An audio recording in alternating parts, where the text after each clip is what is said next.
Mesdames, Messieurs, chers amis, je voudrais saluer quand même, on a un invité d'honneur aujourd'hui. C'est le premier repas des seniors que nous faisons avec la présence de Monsieur le curé. Alors, j'aimerais saluer Monsieur Louis Garnier. Merci d'être là avec nous aujourd'hui. Je voudrais tout d'abord vous remercier d'être venus aussi nombreux partager ce moment convivial. Pour moi, c'est un vrai plaisir de vous retrouver chaque année pour ce traditionnel repas de Noël. Les fêtes de Noël sont des moments de réjouissance en famille et entre amis, avec, selon moi, une dimension en plus, comme un supplément d'âme. Elles constituent un moment de pause dans le rythme de nos vies et, au-delà, une respiration commune dans le tumulte du monde. Aujourd'hui, beaucoup voudraient faire passer ces traditions pour désuètes. Je crois au contraire qu'elles sont un ciment pour notre société, car elles drainent d'importantes valeurs. En effet, le moment des fêtes est l'occasion de resserrer les liens, et vous savez, quand la solitude guette, l'importance de manifestations de ce genre. Ces belles traditions font appel à des valeurs humaines. Elles ont un caractère chaleureux. C'est pour certains un moment de retrouvailles et pour tous des instants de partage. Je rappellerai que durant la Grande Guerre, dont nous avons commémoré le centenaire de l'armistice du 11 novembre 1918, les soldats épuisés des nations belligérantes ont cessé le feu pendant le temps de Noël, en 1914, 15 et 16. De nos jours, la trêve de Noël reste bien fêtrice, car nous y régénérons nos forces au contact de nos proches. Comme vous savez également, depuis quelques années, je profite de ce moment pour vous parler un tout petit peu des réalisations, des travaux que nous avons réalisés cette année. Et à ce titre-là, je serai bref et je ne pourrai malheureusement pas vous dire tout ce qu'on a réalisé cette année. Mais j'aimerais commencer par une chose importante. Des gens m'ont fait la réflexion, pourquoi on n'a plus les feuilles avec les années de naissance. Il va falloir mettre le gilet jaune, hein, c'est une nouvelle réglementation, la RGPD. Nous n'avons plus le droit de communiquer ni les noms, les adresses et les dates de naissance, encore moins aux gens. Donc, on ne le fera plus. Concernant les travaux, je voudrais vous dire juste simplement que maintenant les travaux du lotissement, la viabilisation est terminée. Nous avons déjà un tiers des terrains qui sont réservés, 4 permis de construire attribués et 3 constructions qui ont démarré déjà à l'heure actuelle. Donc ça avance plutôt très bien. Lorsqu'on a fait ces travaux de viabilisation, nous avons également profité pour enfouir la dernière ligne haute tension qui surplombait le lotissement, la rue du 8e Zouave jusqu'à la rue de Nancy.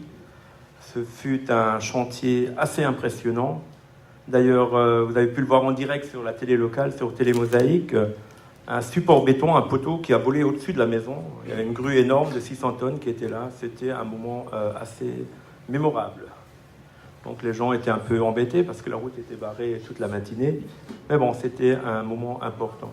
Également, nous avons fait beaucoup de travaux dans les bâtiments. Je vais en citer que 2, on va dire la maternelle. Nous avons refait la passerelle, refait la clôture, les portails, des peintures à l'intérieur par nos agents. Dédé, il est là. Ils ont beaucoup bossé en peinture. À l'heure actuelle, nous faisons des travaux de réhabilitation du bloc sanitaire du vestiaire du presbytère, avec une mise en accessibilité. Et je rajouterai encore la salle. Alors la salle, j'ai beaucoup échangé avec les uns et les autres. Effectivement, la salle, le programme pour nous est quasiment terminé. Reste à boucler le financement. Bon, je crois que vous avez tout compris. On ne va pas la financer seule, hein, ça c'est clair. Hein. Bien sûr, on a des accords de principe qui sont favorables, mais bon, on va quand même attendre d'avoir les choses un peu plus précises avant de nous lancer. Mais j'ai quand même bon espoir. Il est clair que nous aurons 14 mois de travaux pour la construire. Donc, dès qu'on aura l'accord, ça durera 1 an, un peu plus d'1 an. Voilà. Je vais vous parler encore 2 petites minutes, et après on pourrait continuer à discuter, quelques petites minutes du monde économique de notre commune, en vous disant simplement que l'entreprise Fey souhaite développer son activité sur une surface, étaler son activité sur une surface de plus d'1 hectare. L'entreprise Gerbeau est à l'heure actuelle agrandi son entreprise de construire un bâtiment de 600 mètres carrés. Je dirais également que la SAD, c'est très calme à l'heure actuelle, mais beaucoup de choses sont en cours en ce moment. Et une dernière chose, c'est le CESAD qui s'occupe des enfants autistes. Eux aussi, ils ont un programme, ils attendent les réponses pour le mois de décembre, avec, dans un bon espoir, un agrandissement, avec une création d'une 15aine d'emplois. Donc, Remelfin, ça va, ça se passe bien. Maintenant, il faut transformer tous ces essais encore. Et avant de conclure, j'aimerais quand même vous dire que l'ensemble des élus, que je remercie et qui vous souhaitent une belle et heureuse année, ainsi que beaucoup de tendresse et de chaleur pour vous et les vôtres. Je remercie également toutes celles et ceux qui ont œuvré pour l'organisation et l'animation de cette journée. Daniel m'a supplié, non, il ne veut pas venir, mais j'aimerais bien qu'il vienne nous dire un petit mot pour l'animation de cet après-midi. Il y aura beaucoup de surprises. Et je voudrais remercier bien sûr déjà Cassiopée qui va se produire ici, notre équipe d'animation. Je sais qu'on a un point commun, hein. Capitaine Boringel, hein, mais c'est un peu familier. Hein. Ouais. Et je voudrais remercier le taxi Olivier Schwartz, bien sûr le personnel communal qui est là pour assurer le service, et bien sûr l'ensemble du conseil municipal qui est là pour que cette fête soit dédiée à l'amitié et à la solidarité. J'espère que chacun trouvera dans l'année 2019 une source de bonheur, de santé et de sérénité. Et je vous souhaite un agréable après-midi et un bon appétit. Merci.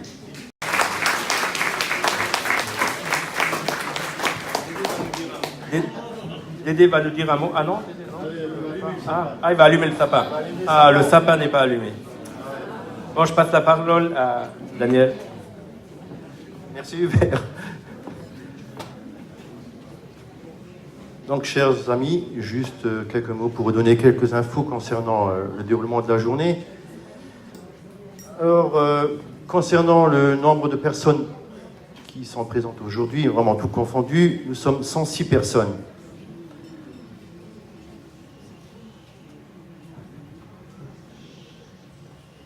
Je pense que là aussi, vous pouvez vous applaudir.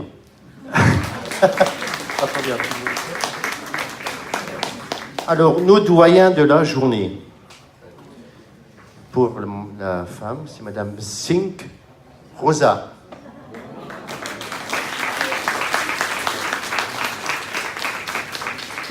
Et l'aîné, c'est Monsieur Jean Crémer.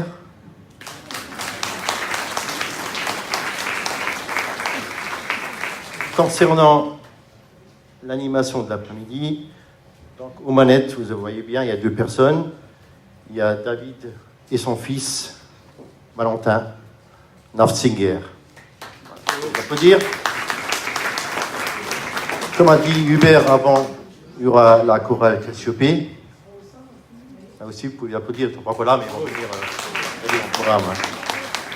Et j'espère, n'oublions pas surtout nos artistes du village.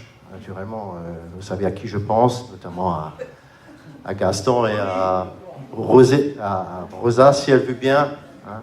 Et éventuellement encore, parce qu'on verra avec Patrice, mais j'en dis pas plus. Hein. Patrice. Naturellement, pour terminer, pour clore la journée, nous allons inviter, naturellement, comme chaque année, le conseil municipal sur scène pour chanter le petit Papa Noël. Voilà. Il pleut déjà, donc voilà, ok.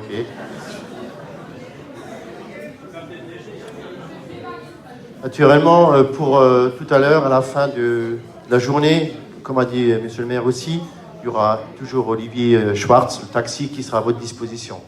Et pour ceux qui ont du mal à descendre les escaliers, il y a Madame Sandra Anne qui est à votre disposition. Là aussi, vous pouvez l'applaudir, elle est là. Bravo. Voilà. Pour terminer mon propos, parce que c'est quand même une journée gaie, normalement, hein, joyeuse. Après tout, je fais une petite charade.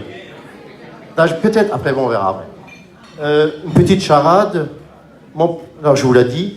Mon premier est le contraire de froid. D'accord? Mon deuxième se trouve en haut d'une chemise ou d'un manteau. Mon troisième vient en premier dans l'alphabet. Et c'est... Ben voilà, vous êtes formidables. Très bien. Encore une petite dernière. David? Mon premier se trouve entre sol et si. Mon deuxième recouvre tout notre corps. Les oiseaux construisent mon troisième pour leurs petits. Alors? Laponie, voilà. Bonne journée, bon appétit. Merci beaucoup.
marche.